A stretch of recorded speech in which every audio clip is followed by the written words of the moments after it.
నమో మహద్భ్యో ఋషిభ్యో గురుభ్యో నమః. శ్రీకృష్ణమయమైన ఈ సభా సదస్సుకి సవనీయ నమస్సులు సమర్పణ చేసుకుంటూ, ప్రకాశ్యతే క్వాపి పాత్రే అన్నాడు నారద మహర్షి. కర్మలు అనుష్ఠానాలు, దీపాలు పెడితే పుణ్యాలు వస్తాయి, పూర్లు దండాలు పెడితే మరిన్ని వస్తాయి. ఈ మాటలు దాటిపోయినటువంటి ఒకానొక అద్భుతమైన ప్రేమరూపమైన భక్తి ఉంది. అయితే అది అందరికీ కలగదట. ప్రకాశ్యతే క్వాపి పాత్రే అన్నాడు, ఏవో కొద్ది మందికో. అలాంటి భక్తి రుచి తెలిసిన వాడికి బృందావనం రుచి తెలుస్తుంది. ఇటీవల మహారాష్ట్రలో జరిగిన ఒక చిన్న సంఘటన. ఒక సామాన్యురాలు, సాధారణంగా భగవద్ అనుగ్రహం వాళ్ళకే ఉంటుందండి. పండితులు అనుకునేవాళ్ళు, సగం సగం చదివి తర్కాలు చేసేవాళ్ళు, వీళ్ళు ఎప్పుడూ భగవద్ అనుగ్రహాన్ని పొందలేరని సవినయంగా దృఢంగా మనవి చేసుకుంటున్నాను. ఇక్కడ అతి సామాన్యురాలు. ఆమెకి నిరంతరం తెలిసింది ఒక్కటే, కృష్ణానుస్మరణ, కృష్ణనామం, కృష్ణుని తలంచుకుని పులకించిపోవడం, కృష్ణుని తలంపుతో నయనములు ఆర్ద్రమలవడం. చేస్తున్న పని ఏమిటంటే ఆ ఇంట్లో ఈ ఇంట్లో పాచి పని. మొత్తం కాలనీలో ఆవిడ వాళ్ళందరికీ పనిచేసేది. వారు ఏం చెప్తే అది నవ్వుతూ తృప్తిగా, వాళ్ళు ఇచ్చిన ధనంతో తాను తృప్తిపడింది. ఇంతకంటే అకించనత్వం ఇంకేముంటుందండి ఇక్కడ. ఆ విధంగా ఆమె తృప్తిగా ఉంటూ నిరంతర కృష్ణస్మరణ చేసుకునేది.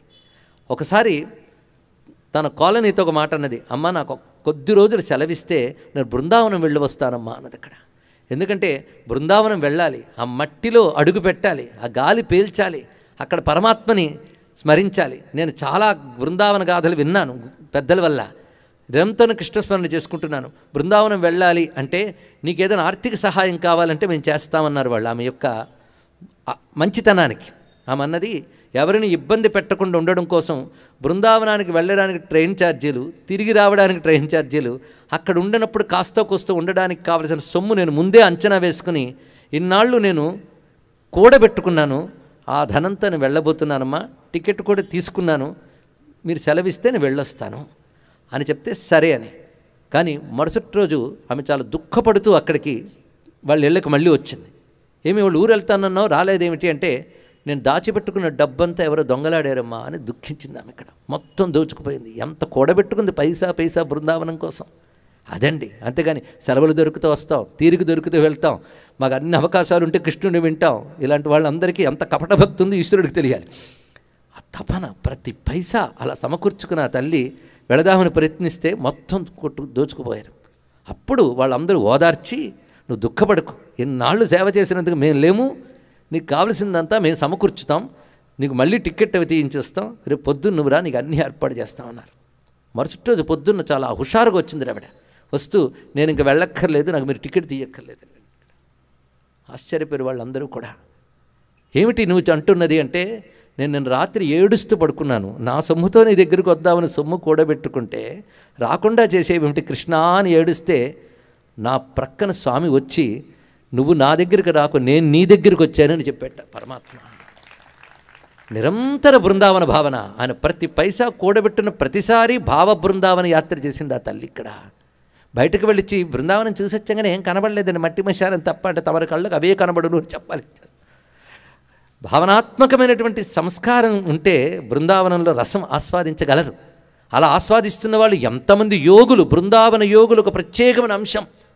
అది తెలియాలి అంటే అనేక జన్మల పుణ్యం వల్ల చిత్తానికి నైర్మల్యం అంటూ ఏర్పడితే ఆ శుద్ధమైన చిత్తానికి రుచి తగులుతుందిట. ఆ తల్లికి బృందావన కృష్ణుడు ఆమె దగ్గరికి వచ్చాడు. ఇది జరిగిన కొద్ది కాలానికి ఆమె కృష్ణైక్యం పొందినది. కృష్ణానుస్మరణాదేవ పాప సంఘాత పంజర శతదా భేదమాయాతి గిరిర్వజ్రహతో యథా అన్నాడు లీలాసుకుడు. కృష్ణ అనుస్మరణ, ఎంత అందమైన మాట, అనుస్మరణ. అందుకని మా మూడుంటే చేస్తాం, రేపు చేస్తాం, ఎల్లుండేంటి మడికడితే చేస్తాం, అదే అనుస్మరణ. నిరంతర కృష్ణస్మరణ వల్ల ఏమవుతుందయ్యా అంటే చిత్తం శుద్ధమవుతుందయ్యా.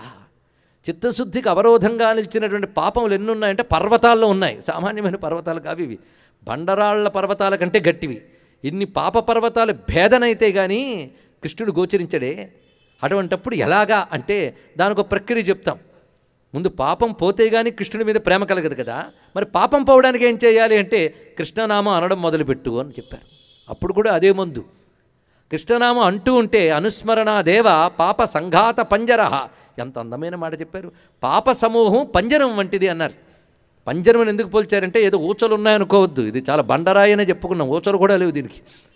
మరి పంజరమని ఎందుకంటే పాపాలు మనల్ని ఎదగనివ్వకుండా అందుకోనివ్వకుండా బంధిస్తున్నాయి కనుక దీనికి పంజరమని పెట్టాడు అక్కడ.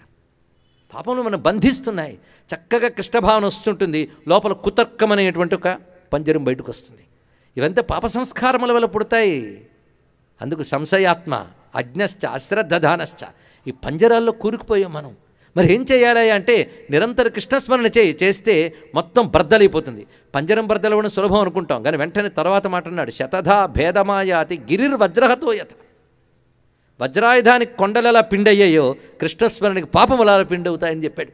ఒకప్పుడు ఉద్ధవుడు యశోదమ్మ ఇంటిని వెతుక్కుందామని అక్కడికి వెళ్ళి ముందు కృష్ణ పరమాత్మ కబుర్లు చెప్పాలని బయలుదేరాడు. సరిగ్గా యమున దగ్గరికి వచ్చేటప్పటికి ఆ యమునలో కొందరు స్నానాలు చేస్తున్నారు సంకల్పాలు చెప్పుకుంటూ. ఆయన అక్కడ నిలబడి ఉన్నాడు. వాళ్ళు సంకల్పంలో చెప్తూ ఫలానా మాసం అంటూ కృష్ణపక్షే అని చెప్తున్నారు. ఈ ఉలిక్కి పడ్డాడు. ఎందుకంటే రోజు ఆయన కూడా సంకల్పంలో తిథివార నక్షత్రాలు చెప్పుకుని అలవాటు ఉన్నవాడు కనుక పైగా సవరించాడు వాళ్ళని. అయ్యా చక్కటి శుక్లపక్షం, అప్పుడు మీరు కృష్ణపక్షే అని ఎందుకు అన్నారు అని. మా శుక్లపక్షాలు లేవయ్యా కృష్ణుడు వెళ్ళిన దగ్గర నుండి అన్నట్టు వాళ్ళు. చూడండి ఇక్కడ కృష్ణుడు వెళ్ళిన దగ్గర నుంచి మాకు శుక్లపక్షాల్లో అంతా కృష్ణపక్షమే. వాళ్ళ ఆర్తది అంటే అంతా చీకటే. అప్పుడు ఉద్ధవుడు అన్నట్ట మీరు ఎప్పుడూ కృష్ణపక్షమే అన్నాడు. ఎంత గొప్ప విషయం అంటే మీ హృదయం ఎప్పుడు కృష్ణపక్షమే. మనము కృష్ణపక్షమా? కొంత లోకపక్షం, కొంత లోకేశ్వరుడు పక్షం. కొంత లోకేశ్వరుడు తిరిగేమండి. అయ్యా మనకి ఎప్పుడు లోకేశ్వరుడు అంటే లోకమేమవుతుందండి, వెంటనే తిరిగిపోతాం, అవునా లేదా? కనుక మనకు భగవంతుడి గురించి కబుర్లు చెప్తాం కానీ అల్పమే, కానీ వాళ్ళు పూర్తిగా కృష్ణపక్షమే. అంత గొప్ప మాట ఇక్కడ.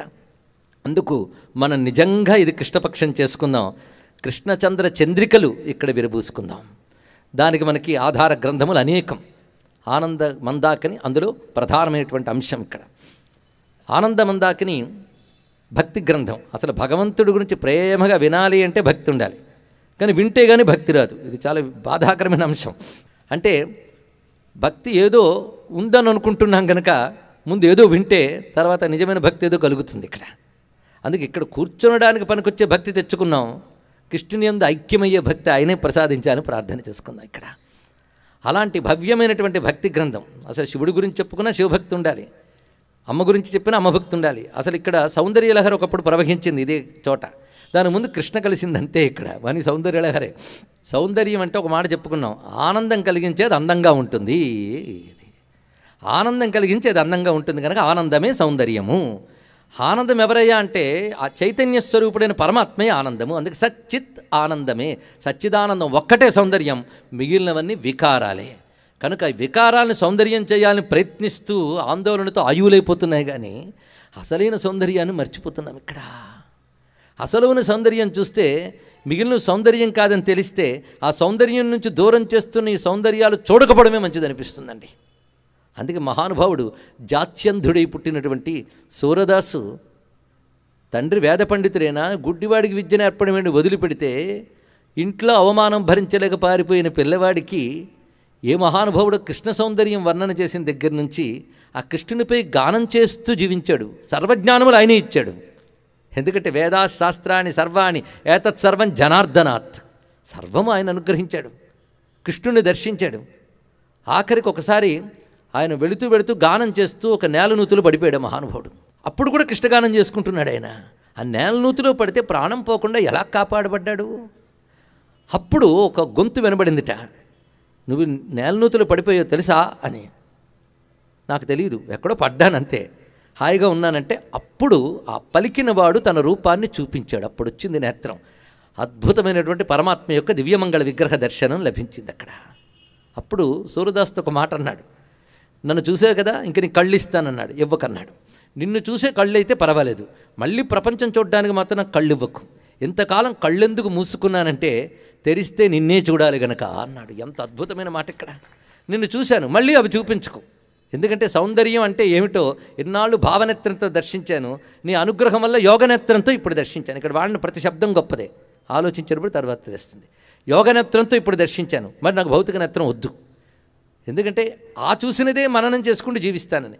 మరి గుడ్డివాడివైతే ఇలాగే నూతిలోనో పడతావు, ఇంకెక్కడో పడతావు, ఏం చేస్తావు అంటే ఇలా పడినప్పుడు నువ్వు ఇలాగే పట్టుకుంటావు అని చెప్పేట. ఎంత అద్భుతమైన మాట ఇక్కడ. ఇంత నేల నూతిలో పడ్డానంటే పట్టుకున్నవాడేవాడు నువ్వేగా. అలాంటి సౌందర్యాన్ని చూశాడు ఇంకా. అందుకే ఆనందమే సౌందర్యం, ఆనందమే సచ్చిదానందం.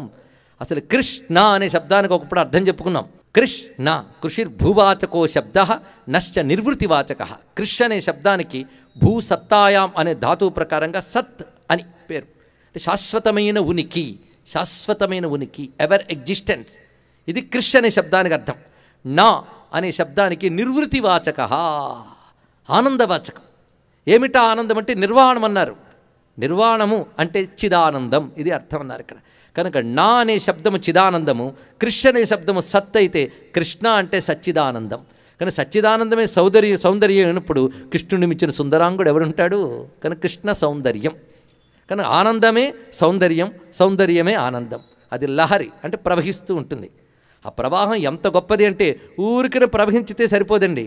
అది తగిలితే ఒక తుంపర తగిలినా మనం పవిత్రమయ్యేటంత ప్రవాహం కావాలి ఇక్కడ. అందుకే ఆ సౌందర్య లహరి ఏమయ్యిందయ్యా అంటే మనల్ని పావనులను చేసి అందులో మునక వేస్తే చాలు.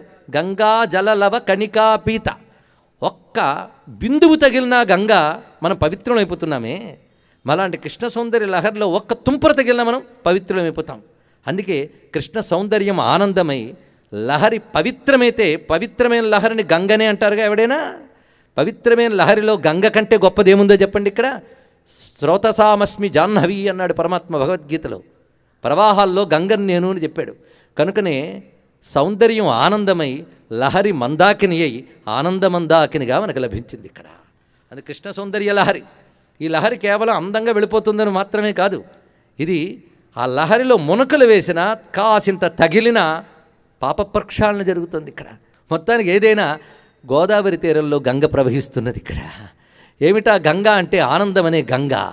గంగకి మరొక పేరు మందాకిని. ఇక్కడ మంద అకిని, మందాకిని. అకిని అనే శబ్దం అకతి అనేటువంటి పద క్రియావాచకం నుంచి మనం తీసుకుంటే అకతి. అకతి అంటే ఒయ్యారంగా హొయలతో నడుస్తూ వచ్చే దాన్ని ఏదుందో దాన్ని అక్కిని అంటారు ఇక్కడ. మందముగా ఒయ్యారంగా హొయలతో నడుస్తూ ఉంటే అది మందాకిని. మందము అంటే మెల్లని నడక. అందుకని ఉప్పెనలో కొట్టుకుస్తుంటే ఎలా ఉంటుందండి? అసలు కృష్ణుడు అంటేనే మందాకిని. కృష్ణభావం హృదయానికి తగిలితేనే ఒకానొక సౌమ్యత, ఒకానొక సాత్వికత, ఒకానొక సంస్కారం ఏర్పడుతుంది. ఇంక ఏ ఉద్వేగం ఏర్పడదు, కేవలం భక్త్యుద్రేకం. భక్త్యుద్రేకానికి శంకరులు ఒక పేరు పెట్టారు. ఇది రాజస తామసోద్రేకాలు కాదు బాబు, సాత్వికోద్రేకం అంటే. అది ఎలా ఉంటుంది అంటే మనకు తెలియనట్టు ఉంటుంది అన్నాడు ఇక్కడ. ఎందుకంటే మన రాజసోద్రేకాలు చాలా ఉంటాయి. ఎవడైనా ఒక మాట అంటే కళ్ళు ఎర్రబడతాయి, ఊపిరి వేగం పెరుగుతుంది, ఒళ్ళు వేడెక్కుతుంది, ఊగిపోతాం. ఇది ఎలా ఉంటుందో నేను చెప్పక్కర్లేదు, ప్రతివారికి అనుభవమే. కానీ భగవంతుడిని తలంచుకోగానే కళ్ళు చెబరించి, ఒళ్ళు పులకించి, గొంతు బొంగురు పోతే అది సాత్వికోద్రేకం అని చెప్పారు ఇక్కడ. అందుకే ఎంత చక్కని మాట అంటే పరస్పరం లపమానాః కంఠావరోధ రోమాంచాశ్రుభిః పరస్పరం లపమానాః పావయంతి కులాని పృథివీంచ అన్నాడు నారద మహర్షి. అది అలాంటి సాత్వికోద్రేకం. ఆ ఉద్రేకమే అది మందమే. అందుకని సాత్వికం కదా, అందుకే అది మందాకిని. కృష్ణ భావనే మందాకిని. అందుకే మనస్సులో ఏదో భయంకరమైన ఉద్వేగాలు, ఉద్రేకాలు జరిగినప్పుడు ఒక చోట మఠం వేసుకుని శ్రీకృష్ణ అని ఒక్కసారి రూపాన్ని స్మరించండి, అంత తీవ్రతని ఆయన అలా చేత్తో తీసినట్టు తీసేస్తాడు. అది కృష్ణుని వద్ద ఉన్నది. ఇటీవల జరిగిన ఒక చిన్న సంఘటన, అంటే భావం తెలుసుకోవడం కోసం చెప్తున్నాం. ఒక పాశ్చాత్యుడు హిందూ దేవతల్ని ఆరాధించాలని బుద్ధి పుట్టింది ఆయనకి. ఆయన మన భారతదేశానికి వచ్చి పటాలమ్మే ఒక దుకాణంలోకి వెళ్ళాడు. వెళ్ళి అందరి దేవుళ్ళ ఫోటోలు దగ్గర వేసుకున్నాడు ఆయన. ఏదో ఒకటి తనకు నచ్చింది సెలెక్ట్ చేసుకుందామని. అది మంచిదేనండి, నచ్చింది ఎంచుకోవాలనుకున్నాడు కానీ మిగిలిన తిట్టాలనుకోలేదు. అది గొప్ప సంస్కారం. నచ్చింది ఎంచుకుని ఆరాధించడం తప్పులేదు, కానీ మిగిలిన వాటిని నిందించుకు. ఎందుకంటే నీ సంస్కారానికి అది నచ్చింది చాలు, మిగిలిన అర్థం చేసుకోవాలంటే దానికి తగిన సంస్కారం ఉండాలి, అది వేరే విషయం. మొత్తానికి అవి దగ్గర పెట్టుకున్నట్ట వెతికి వెతికి వెతికి ఒక్కటి తీశాడు. ఇది ఒక్కటి చాలన్నాడు. ఏమిటయ్యా అంటే ఒక అందమైన వృక్షము నీడలో పాదం మీద పాదం వేసుకొని నిలబడి మందహాసం చేస్తూ తలని ఓరగా ఎడమవైపు వంచి వేణుగానం చేస్తున్నటువంటి మూర్తిని ఎంచుకున్నట్టు ఆయన. ఎంత చక్కగా, ఇది చాలయ్యా అన్నాడు. ఏమిటి నీకు ఇది నచ్చింది అని అడిగాడు ఆయన. అమ్మేవాడు అద్భుతమైన సమాధానం చెప్పాడు ఆయన. ఆ పక్కన ఆయన తీసుకెళ్ళిన భారతీయ మిత్రుడు ఉన్నాడు, ఆయన ఆశ్చర్యపోయి నోట్ చేసుకున్నాడు ఆ సమాధానాన్ని. అది రికార్డ్ అయింది.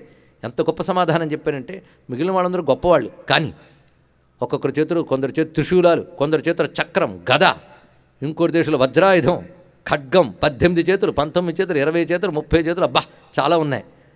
కానీ ఆ చేతుల్లో కొడతా నరుకుతా ఆయుధాలు చాలా కనబడుతున్నాయి.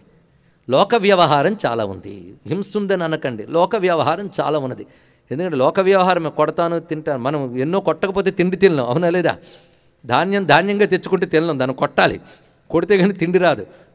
అందుకే బాధించేవి కనుక బాహువులు అని పేరు. దీనికి అద్భుతమైన మాట చెప్పాడు. బాధించేది కనుక బాహువులు. బాధించడం అంటే ఏంటో కాదు, ఉన్నదాన్ని ఉన్నట్టు ఉండనివ్వకుండా చేసే పని బాధ. ధాన్యాన్ని తీసుకొచ్చి అలాగే తింటామా మనం? బాధిస్తాం. పండుని తీసుకొచ్చి బాధిస్తాం. ఒక ఆవిడ అసలు కొయ్యకుండా తింటానండి, అంత జాలి అందట, కానీ లోపల కొరుకుతున్నారుగా. కనుక మనం ప్రతిదాన్ని బాధిస్తూనే ఉంటాం. కనుక ఇక్కడ చెప్పడం వెంటనే దీన్ని తీసి నెగిటివ్గా మిగిలిన దేవతల చేతుల్లో ఆయుధాలు ఉంటే వాళ్ళని హింసామూర్తులని చెప్పడం నా ఉద్దేశం కాదు. ఇక్కడ అతని సంస్కారం చూడండి, లోక వ్యవహారం. ఎందుకంటే అధర్మాన్ని శిక్షించడం, ధర్మాన్ని రక్షించడం, ఇదంతా దేని వ్యవహారం? లోక వ్యవహారమే కదా. లోక వ్యవహారం ఉన్నంత కాలం ఇంకా మోక్షం ఎక్కడుంది? వాటిలోని తలమునకలు, అది కూడా అవసరమే. లోక వ్యవహారం ఎవరికి ఉంటుంది? లోకం సృష్టించిన వాడికి ఉంటుంది. దానికి ఎందుకు ఆలోచన? అందుకు లోకం గురించి ఎవ్వరు ఏడవద్దు, అది ఆయన పని. పరిత్రాణాన్ని సాధూనాం వినాశాయ చ దుష్కృతం. ఇన్ని పనులు పెట్టుకున్నాడు కనుక ఆ అసత్పురుషులను కొట్టాలంటే వాళ్ళకి రకరకాల తెలివితేటలు ఉన్నాయి తప్పించుకోవడానికి. అందుకు రకరకాల ఆయుధాలు పట్టుకున్నట్టు ఆయన. ఒక చేత్తో అభయం వరదం పట్టుకున్నాడు, ఎన్ని ఉన్నాయి. ఈయనొక్కడే ఆ వ్యవహారం ఏమీ లేకుండా ఈ వ్యవహారాలన్నీ దాటిపోయిన ఒకానొక స్థితిలో ధర్మము, అధర్మము, లోకము, లోకాతీత, గుణాతీత, సర్వాతీత అయిన శమాత్మకమైన ఒక స్థితి ఒకటి ఉన్నది. కేవలం సచ్చిదానందమైన ఒకానొక స్థితి. ఆ స్థితిని మాత్రమే తెలియజేస్తూ ఒక అద్భుతమైన నాదమూర్తిగా గోచరిస్తున్న ఈ మూర్తిని చూస్తూ ఉంటే తాదాత్మ్యం చెందేను అన్నాడు. అతడు ఏ దేశంలో పుడితే ఏముందండి, కృష్ణానుగ్రహం పొందగలిగే సంస్కారం గత జన్మల పుణ్యాల వల్ల లభించింది ఆయనకి. ఇక్కడ అలాంటి మూర్తి నేను ఎంపిక చేసుకున్నాడు. అలాగా ఆ కృష్ణుని యొక్క ఆ రూపాన్ని తలంచుకుంటే చాలు. మహానుభావుడు లీలాసుకుడు ఒక్క మాట అంటాడు, ప్రాణప్రయాణ సమయే మమ సన్నిధత్తాం. ఏమిటయ్యా అంటే, వేణువును మ్రోగిస్తూ కళ్ళు అరమోడ్చి మందహాసం చేస్తున్నటువంటి నీ దివ్యమంగళ విగ్రహము నా ప్రాణప్రయాణ సమయంలో నాకు స్ఫురించుగాక. ఇంకేం కావాలండి? ఇంకా అది అప్పుడు స్ఫురించాలంటే ఇప్పటి నుంచి ఎప్పుడు ఉండాలి. అంతకాలే చ మామేవ స్మరణ్ముక్త్వా కళేవరం. ఆ చా మర్చిపోయారు చాలామంది. అంతకాలే అని అంటున్నారు. చనిపోయేటప్పుడు గుర్తు తెచ్చుకుంటే చాలు కాదు, చనిపోయినప్పుడు కూడా అది చాలా విషయం అండి. ఎందుకంటే ఎంత భక్తుడికైనా లోకంలో ఒక చిన్న ప్రమాదం జరిగితే చాలు అంత భగవంతుడి పక్కన పోతుంటాడు. మనం చూడండి, ఇక్కడ ఒకరోజు చూస్తే వాళ్ళ కళ్ళనీళ్ళు, వాళ్ళ భక్తి, వాళ్ళ గీతం చూస్తే అబ్బో ఎంత భక్తులు అంటాం. చిన్న అసౌకర్యం ఏర్పడితే వాళ్ళకి ఎంత చికాకు కనబడుతుందా. అంతకంటే గొప్ప చికాకు మరణ సమయంలో ఉంటుంది. ఆ అవస్థ సామాన్యం కాదు. శరీరం అవశమైపోతూ ఉంటుంది. ప్రాణానాం గ్రంథిరశిరుద్రోమా విశాంతగా అన్నట్టుగా ప్రాణగ్రంథులు విడిపోతూ ఉంటాయి. అలాంటి వేదన సమయంలో భగవంతుడు గుర్తు రావడం అనేది సామాన్యమైన అంశం కాదు. అప్పుడు మన మనస్సే మన వశంలో ఉండదు, ఇంకా గుర్తు ఎక్కడొస్తుంది అక్కడ? అందుకు నా వశంలో ఉన్నంతకాలం నేను స్మరిస్తాను, నా వశం తప్పిన సమయంలో నువ్వే నాకు సాక్షాత్కరించాలయ్యా అన్నాడు. ఎంత అందమైన మాట ఇక్కడ. అప్పుడు సాక్షాత్కరించవలసిన మూర్తిని ఈరోజు ప్రథమ దివసంలో ప్రతిష్ఠ చేసుకున్నాం. సౌందర్యలహరి అని ఎందుకు పేరు పెట్టుకున్నామయ్యా అంటే, చమత్కారం ఏం కాదండి, శాస్త్రం. సౌందర్యలహరి అనే మాటలు ఏం చెప్పుకున్న, అమ్మవారి యొక్క శిరస్సు నుంచి పాదముల వరకు ప్రత్యంగ వర్ణనని సౌందర్యలహరి అన్నాం. అలాగే కృష్ణుని యొక్క దివ్య సౌందర్యాన్ని శిరస్సు నుంచి పాదం వరకు వర్ణించేటువంటి గ్రంథాన్ని సౌందర్యలహరికి ఏమంటారు? ఆ గ్రంథమే ఆనంద మందాకిని. అందుకే దాన్ని సౌందర్యలహరి అన్నాం. అక్కడ కృష్ణుని పాదాల నుంచి శిరస్సు వరకు వర్ణించిన గ్రంథం ఇది. అంటే రూపం. ఆ రూపాన్ని ఎందుకయ్యా అంత వర్ణించాడంటే హృదయంలో హత్తుకుపోతుంది. అప్పుడు విన్న సౌందర్యలహరి లలితంబ ఇప్పుడు హృదయంలో చెదరకుండా ఉందిగా. అదేవిధంగా ఈ స్వామి కూడా అలాగే ఉంటాడు. చెదరకుండా హృదయంలో ముద్రించకపోతే ఎలా ఉంటుందయ్యా అంటే, గొప్ప మాట చెప్పాడు మీ మధుసూదన సరస్వతే. లక్క దగ్గర వేడి పెడితే కరుగుతుంది చూసారా? కరిగినప్పుడు కానీ ఒక ఆకారమున ముద్ర కొట్టి వదిలేశారనుకోండి, అది నిలిచిపోతుంది దానిలో. అక్కడ అదేవిధంగా గురువుల ఉపదేశం, భగవత్కథా శ్రవణం జరుగుతున్నంతసేపు మన హృదయం ఆ జ్ఞానం అనే వేడికి కొంచెం కరుగుతుందిట. ఆ కరగ్గానే అందులోంచి కృష్ణుడు అనే మూర్తి ముద్రైపోతుందిట. తర్వాత మళ్ళీ ప్రపంచంలోకి వచ్చేస్తాంగా, పర్వాలేదు, ఆ ముద్ర అక్కడ నిండిపోతుంది అని చెప్పాడు. ఇక్కడ ఎంత అందమైన విషయం. అందుకే ఇది కృష్ణాకార వృత్తి అని ఒక మాట చెప్పాడు. ఉపనిషత్తుల్లో బ్రహ్మాకార వృత్తి అనేదాన్ని భక్తిలో కృష్ణాకార వృత్తి అని చెప్పాడు. అసలు భక్తి అంటే ఏమిటో అద్భుతంగా చెప్పిన మహానుభావుడు మధుసూదన సరస్వతి. సామాన్యం కాదు. ఇక్కడ అలాగా మనం హృదయం కృష్ణాకార వృత్తి అయిపోవాలి. అంటే ఇప్పుడు వింటున్నంతసేపు కరిగిపోయాక ఆ రూపం ముద్రించుకుపోయి మళ్ళీ రేపు ఉదయం నుంచి ఇవాళ ముఖం వర్ణించారు, పాదం వరకు పూర్తి కాలేదు అంటూ సాయంత్రం వరకు ముఖం ధ్యానం చేసుకోవచ్చు. కూర్చున్న తర్వాత బాహువులు వస్తాయి. ఆ బాహువుల్ని మళ్ళీ రేపు ఎల్లుండి సాయంత్రం వరకు ధ్యానించాక ఆయన విశాల వక్షస్థలం. మొదటి రోజే ఆయన యొక్క దివ్యమంగళ విగ్రహాన్ని మనం ప్రతిష్ఠ చేశాం. ఎలా ఉన్నాడు అంటే యమునా తట నికట స్థిత బృందావన కానని మహారణ్యే. చివరికి ప్రతిష్ఠ చేసి వెళదాం, ఇక్కడి నుంచి వదలం. ఆ యమునా తటంలో బృందావనంలో అద్భుతమైన కల్పవృక్ష నీడలో నిలబడి ఉన్న కృష్ణ పరమాత్మ యొక్క రూపం. ఆ రూపం తలంచుకుంటే ఎవడు నిలవగలడయ్యా బాబు? మీదంతా భక్తి మార్గం అండి. మేము ఈ మధ్య ఉపనిషత్తులు మొదలెట్టాం, అందుకే మీ జ్ఞాన మార్గం. అందుకు మాకు అవన్నీ పట్టమంటే ఈ మధ్య మొదలెట్టారు కనుక మీకు తెలియదండి. అది మొత్తం పూర్తి చేస్తే మళ్ళీ మీ కృష్ణుని పట్టుకుంటారని చెప్పాలి. కృష్ణుడి యొక్క మూర్తి ఎంత దివ్యమైనదయ్యా అంటే భక్తిలోనే భగవంతుని మూర్తిని పట్టుకుంటారు అని కొందరు అంటూ ఉంటారు. కానీ జ్ఞాని అయిన వాడు భగవంతుని మూర్తిని మాత్రమే పట్టుకుంటాడు. ఇది తెలుసుకోవాలి. ఇక్కడ జ్ఞానం పండిన వాడికి భగవంతుడు తప్ప మరేది పట్టదు. అందుకే భక్తి జ్ఞానంతో కలిసినప్పుడు పూర్ణమవుతుంది అన్నారు కనుక జ్ఞానభక్తిని పూర్ణభక్తి అంటారు. అందుకే జ్ఞానికి కూడా భక్తుల సరసనే కూర్చోబెట్టాడు పరమాత్మ. ఆర్తో జిజ్ఞాసురర్థార్థి జ్ఞాని చ భరతర్షభ. మనం కోరుకున్న తీర్చాడా దేవుడు, తీర్చలేదా డౌటు. 2-3 రోజులు వెయిట్ చేస్తాం, ఇంకా తీర్చలేదా వదిలేయి. మృక్కిన వరమీని వేల్పు ఉంది కదా ఎలాగో లౌక్యం. ఇలాంటి భక్తులకు భగవంతుడు ఎక్కడ అర్థమవుతాడని నేను వాళ్ళని చాలా చూశాను. కాబట్టి ఆర్తో జిజ్ఞాసురర్థార్థి అయిపోయింది. జ్ఞానీచ ఎంత అద్భుతమైన విషయం. కనుక జ్ఞానంలో భక్తి తప్ప మరేముండదు. అందుకు నిజమైన భక్తుడు, నిజమైన జ్ఞాని జ్ఞానం గొప్పదా భక్తి గొప్పదని వాదించుకున్నారంటే వాళ్ళకి రెండూ లేవని అర్థంట. అది గొప్ప మాట చెప్పాడు ఇక్కడ. అయితే కర్మ మార్గం ఒకటి ఉన్నది, అందులో భక్తి ఉంటుంది. అందుకే పరమాత్మ 2 నిష్ఠలే లోకంలోనే చెప్పాడు. లోకేస్మిన్ ద్విధా నిష్ఠ పురా ప్రోక్త మయానఘ జ్ఞానయోగేన సాంఖ్యానాం కర్మయోగేన యోగినాం. ఒక్కసారి ఇది చెప్తున్నవాడు ఎవరు? ఇప్పుడు ఈ శ్లోకం ఎవరు చెప్పారు? కృష్ణుడేగా. వాడి సౌందర్యం మనం చెప్పుకుంటున్నాం. అంటే మన బ్రతుకు బాగుపడాలంటే, మన గీత బాగుండాలంటే గీత కావాలి, అంతే కదా. అందుకు గీత ఇచ్చినవాడు ఎవడు? కృష్ణ పరమాత్మ.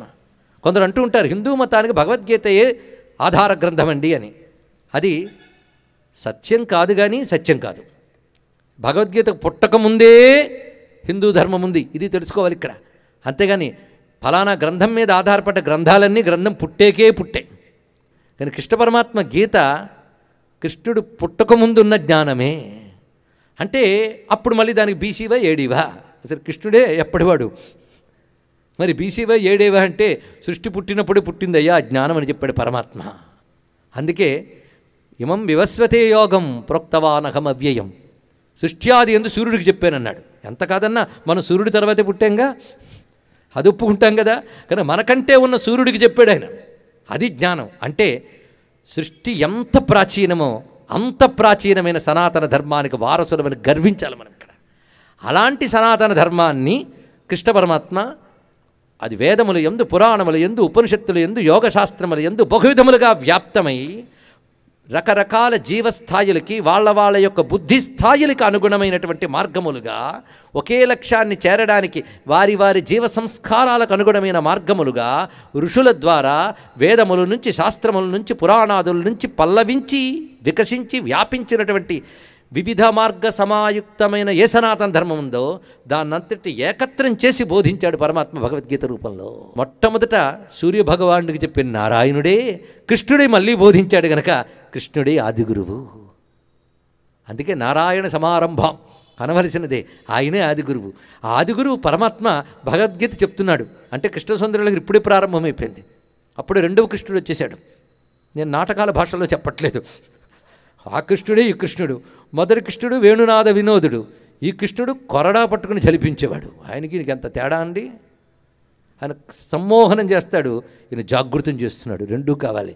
ఎందుకంటే నిద్రపోతే మేల్కొనడం ఒకటి ఉన్నది, నిద్రలో బాగా సమ్మోహనం, ఏమీ తెలియదు, అవునా లేదా?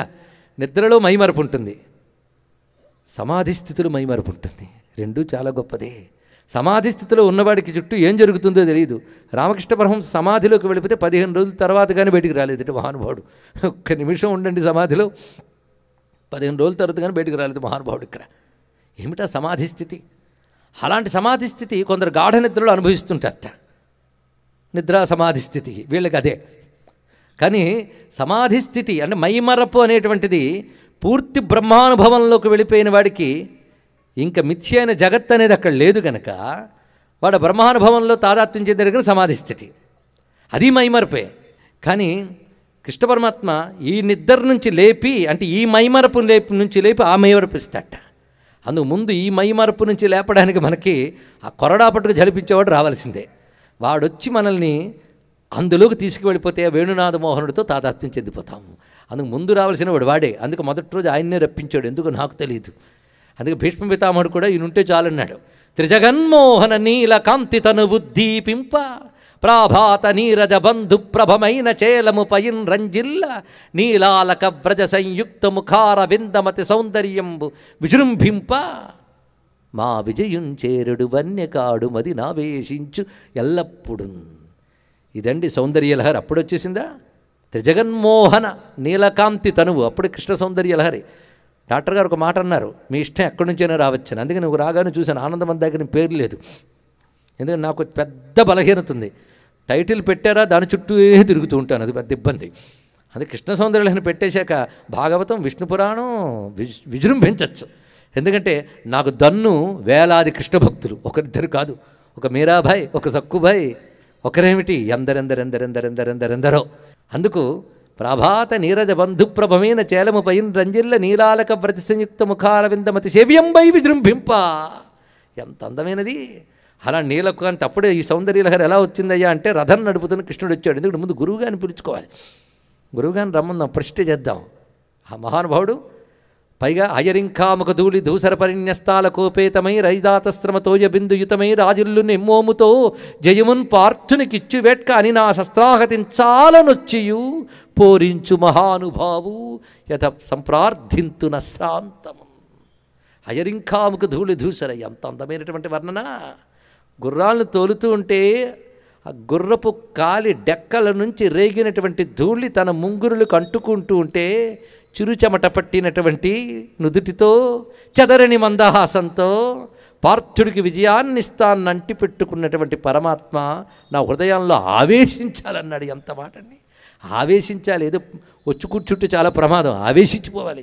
ఏం పూనకం వచ్చిందా అంటారు, అలా అయిపోవాలండి. ఆవేశం రావాలి, కృష్ణావేశం ఎంత గొప్పది! నిజంగా ఆ భూతం పడితే చాలా గొప్పదిట అంటున్నాడు మహానుభావుడు. పుడమి నిందరి పట్టె భూతము కడు పొడవైన నల్లని భూతము అన్నాడు అన్నమయ్య. ఆ భూతం పట్టేస్తే ఎంత బాగుంటుంది! భూతం పట్టిన వాడికి ఏమీ తెలియదుట, కృష్ణభూతం పట్టేస్తే ప్రపంచం తెలియదు. ఇంకేం కావాలి ఇక్కడ? ఎందుకంటే భూతాలకు భూతమైన ఏకో విష్ణుర్ మహద్భూతం పృథగ్భూతాన్యనేకశః, ఇంకేం కావాలి ఇక్కడ? అందుకు మది నావేశించు. అసలు విశతి అనేటువంటి ఆ క్రియాపదం అంటే వచ్చాడు. విశతి అంటే విశతి అంటే ఒక్కాలు లోపల ఒక్కాలు బయట పెట్టకుండా చక్కగా వస్తే ప్రవేశం. కొంతమంది ప్రవేశిస్తారు, కొందరు విశతి ఆ మాత్రం వస్తారు. ఆ మాత్రం వచ్చాడంటే మళ్ళీ వెంటనే వెళ్ళిపోతాడని, వచ్చి కూర్చున్నాడు అనుకోండి కాసేపు తిష్ట వేస్తాడని. ఆవేశించాడా చాలా విశేషం అండి. ఇక్కడ ఎవడు ఆవేశించలేడు ప్రపంచంలో. ఆవేశించాలంటే మొత్తం అణువణువు నిండిపోవాలి, అది ఆవేశం. కానీ కృష్ణుడు ఆవేశించాలి అంటే మన ప్రత్యణువు నిండిపోవాలి. మనస్సు నిండా ఆయన నిండిపోయాడు అనుకోండి, మాటలోంచి ఆయన వస్తాడు, చూపులోంచి ఆయన వస్తాడు, చేతలోంచి ఆయన ఇస్తాడు. ఉపమానం నీచోపమా కాకపోయినా అనుకున్నా పర్వాలేదు, కానీ అర్థం అవడానికి ఇదే బాగుంటుంది. ఏదైనా వాసన వచ్చే పదార్థం మనం తినేసామనుకోండి, పక్కన త్రేయించినా అదే వాసన మనకి పక్కవాడికి కూడా. అలాగే పరమాత్మను శుభ్రంగా లోపల నింపేసుకున్నామనుకోండి, మనస్సులో మన నోటి నుంచి ఆయనే, మన కంటి నుంచి ఆయనే, మన నవ్వులోంచి ఆయనే, అది బాగుంటుంది. అక్కడ ఏం కావాలి? అది ఆవేశం. అలా ఆవేశించిపోవాలి పరమాత్మ. అలా ఆవేశించబడి భీష్ముడికి ఆ మూర్తి అలా నిలబడిపోయింది ఆయనకి, అది చాలన్నాడు ఇక్కడ. ఆవేశించిన వాడు, భీష్ముడికి ఆవేశించిన మూర్తిని మనం ఒక్కసారి తలంచుకుంటే, రథాన్ని నడిపిన వాడు ఏం చేశాడు? మధ్యలో నిలిపాడు, నిలిపి నిలబడి ఉపదేశం ఇచ్చాడు. ఇక్కడ జ్ఞానమిచ్చి యుద్ధం చేశాడు మహానుభావుడు. అజ్ఞానంతోనే యుద్ధం చేస్తే లాభం లేదు, జ్ఞానమిచ్చి యుద్ధం చేయించాడు. ఎంత అందమైన విషయం! ఎందుకంటే నాకు ఎవ్వరూ అక్కర్లేదు, నువ్వే కావాలని ఎంచుకున్నందుకు బ్రతుకంతా తరించిపోయి అద్వైతామృత వర్షం కురిపించాడండి. ఇది ఒక్కటి తెలుసుకోవాల్సింది, ఇంకేం కావాలి ఇక్కడ అని స్మరించిన వారిని తరింపజేసే ఆ కృష్ణ స్వరూపాన్ని యొక్క సౌందర్య లహరిలో రేపటి నుంచి మునకలు వేద్దాం. సర్వం శ్రీకృష్ణ చరణారవిందార్పణమస్తు. స్వస్తి. స్వస్తి ప్రజాభ్య పరిపాలయంతాం న్యాయేన మార్గేణ మహిం మహిషాః. గోబ్రాహ్మణేభ్యః శుభమస్తు నిత్యం. లోకాः సమస్తాः సుఖినో భవంతు. కాలే వర్షతు పర్జన్యః. పృథివీ సస్యశాలిని. దేశోऽयं క్షోభరహితో. బ్రాహ్మణాः సంతు నిర్భయాः. అపుత్రాः పుత్రిణः సంతు. పుత్రిణः సంతు పౌత్రిణः. ధనాः సధనాः సంతు. జీవంతు శరదాం శతం.